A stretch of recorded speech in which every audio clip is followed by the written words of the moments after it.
How to find a date. Remember when we were in school and we were constantly, number one, surrounded by hundreds of prospects for dating?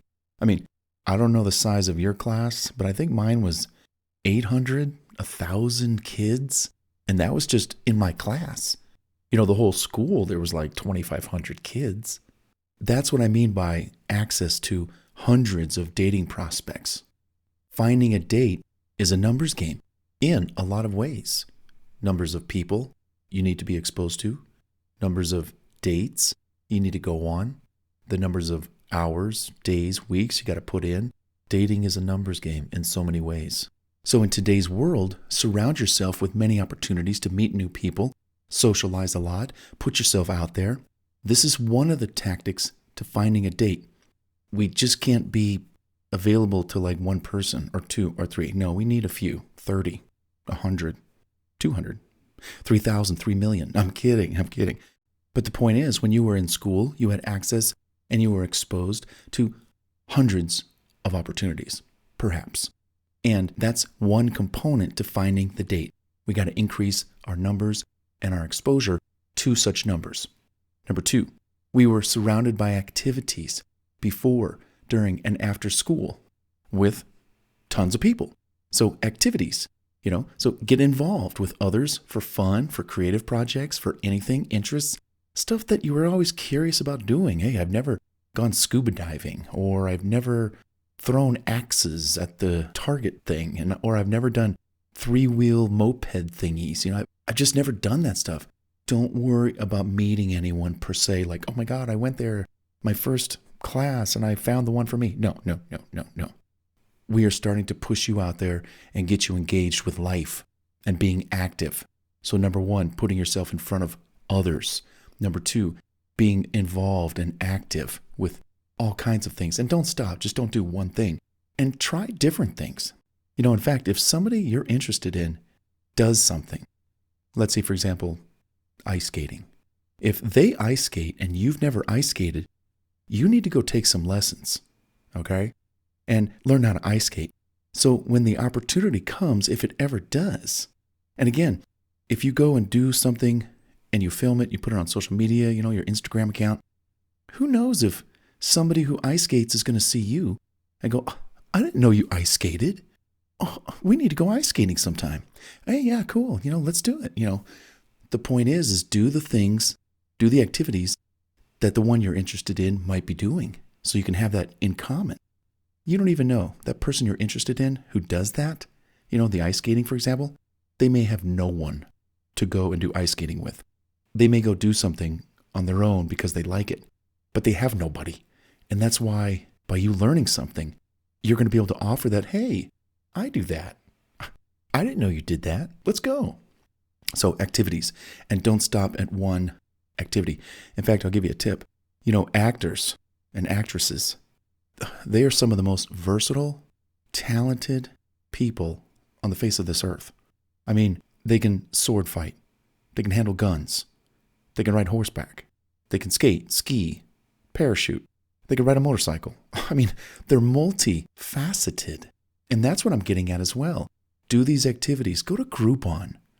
Go to Groupon. Find all these classes and just make a list of all the classes that interest you. Make a list like in a Google Doc.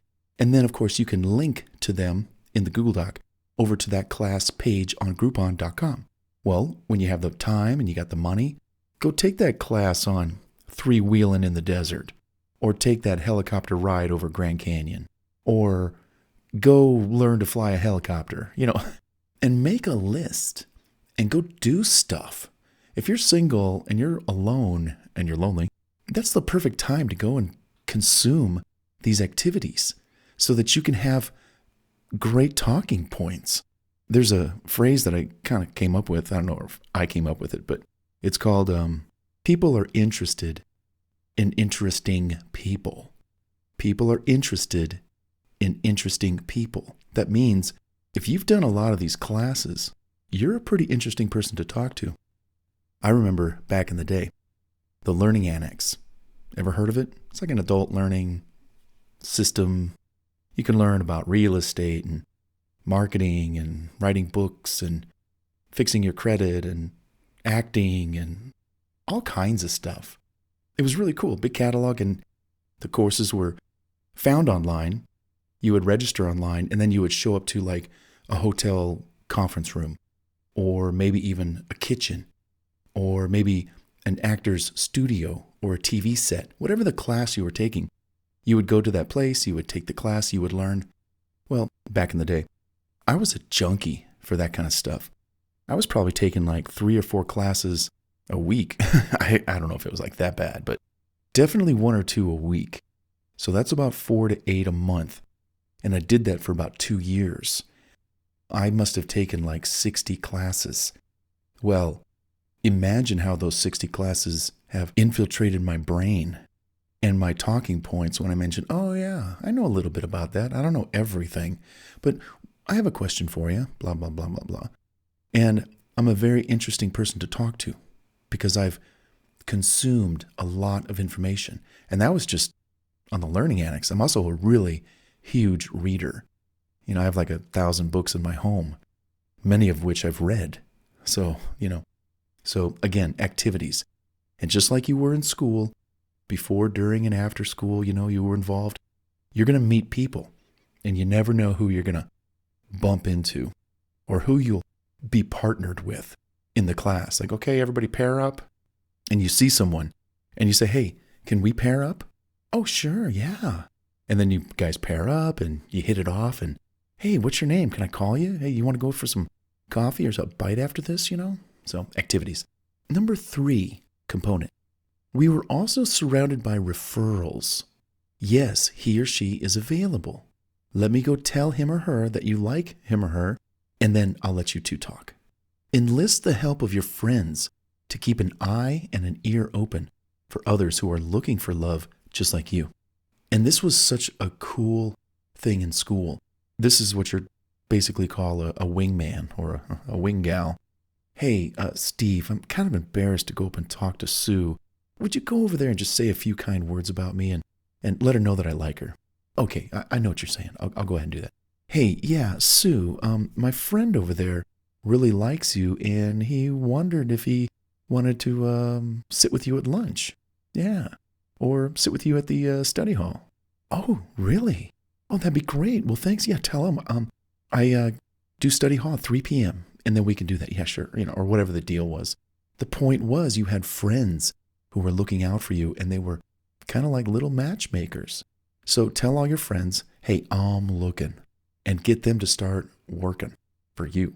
And tell them, hey, I'm not expecting the world. I'm just getting out there. I want to get my feet wet. And tell the person also, hey, it might not work out, but I'd love to meet somebody new just to get into the game.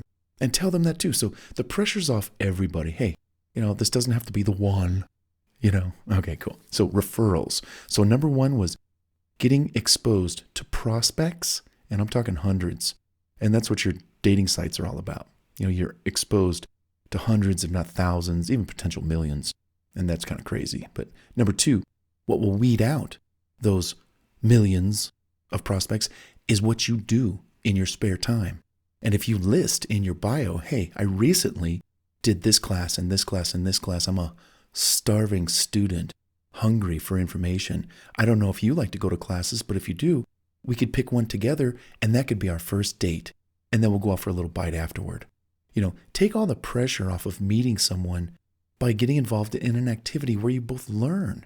And you're both sitting in class, and you're like, hey, this person's pretty cool. Yeah, we're learning, and, can't wait for dinner. I'm getting hungry, So, and then 3, referrals. You want to have referrals, people helping you find people and making good recommendations. Even go out intentionally with a friend to a party or an event or anything, and just specifically have them, their job, and you're going to pay them lunch, $10, 20, 50, 100, you're going to take care of them. You're going to specifically get them to go up to people you're interested in. Like, hey, go up to that person over there and tell them that I find them interesting. I'd like to talk to them, and just have that subtle approach. Hey, my friend over there wanted to know if we can come over and talk to you. I think he likes you. Stuff like that, and do it. Make it happen. And number 4, here's a really cool thing. We were always surrounded in school by opportunities to showcase your special talent among crowds of prospects. What makes you special? Even stand out from the crowd. For me, track and football. Everybody in school knew my name. I was a stranger to no one. I didn't know everybody, but everybody knew me. Bart Smith, winning touchdown, Bart Smith, state champion, Bart Smith, Bart Smith. Well, before you know it, I could walk up to anyone to say, hey, I see you walk by here often, and I just wanted to introduce myself and say hi. Oh, I know who you are. You're Bart Smith. Oh, well, and what is your name? Well, my name is Becky, or, whatever. And we would talk. And since they knew so much about me already, I could spend my time learning about them, which made them feel really comfortable because I was interested in hearing their story, who they were. And then conversations would just continue. So again, what special talents do you have? Get out in front of a crowd, different crowds, small, medium, large. Get involved in activities that showcase that special talent you have. Get in front of the crowd, do your thing, and watch people come right up to you afterwards to ask you to go out, spend time with them, get a bite to eat, talk on the phone, have lunch, maybe a little more. You never know. So how do you find a date? I think this is perfect. Number 1, surround yourself by hundreds of prospects. Number 2, get involved in activities so you become an interesting person that people can become interested in. Number 3, ask for referrals. That's what salespeople do, or companies. When they're slow on sales, they ask their current client database or their customers to make a referral, bring in some business, speed up the slow times. And number 4, what is your special talent? Or could you cultivate one? For example, ice skating. Maybe you've never ice skated your entire life, but because I said it, you're like, you know what? I've always wanted to try that. I'm going to try it. And you do. You take a couple of classes at your local ice rink, and before you know it, the coach or the teacher's saying, you're pretty good. You got good balance on those skates. Why don't you come to our next class and kind of come regularly and really learn this? So by taking that special talent and putting yourself out there in front of large crowds, you've done many activities. You've done so many things. You're so interesting. I don't think it's going to be hard for you to find a date. And if you think about that, there's another sales slogan that I know about called the guy or gal with the easiest product to sell wins. So what's that mean? How do we translate that into the dating world? Well, the more interesting the person, the easier the sale. If you're very, very interesting and you've got a lot going for you, it's not going to be hard to refer you to other good people, let alone qualified prospects. If you're into motorcycling, ice skating, parachuting, scuba diving, and I'm just throwing out some interests, there's going to be people that are into those as well. That's what I'm saying. It's going to be easy to pair people up when you have a lot of things going for yourself. You have a lot of interests, a lot of talents. And they don't have to be like professional level. They could be amateur. Hey, I went scuba diving twice. Good enough. Let's date. I'll call you and then we'll meet underwater. It's not going to be hard to attract people into your life. So the guy or gal with the easiest product to sell wins. I mean, how easy is it to sell gasoline? How easy is it to sell milk, eggs, cheese, beer, alcohol, you know what I'm saying? So that too. So when it comes to the numbers, when it comes to activities, when it comes to referrals, and when it comes to a special talent, all of those things combined, again, like I said, I don't think it's going to be very hard for you to find a date. What do you think?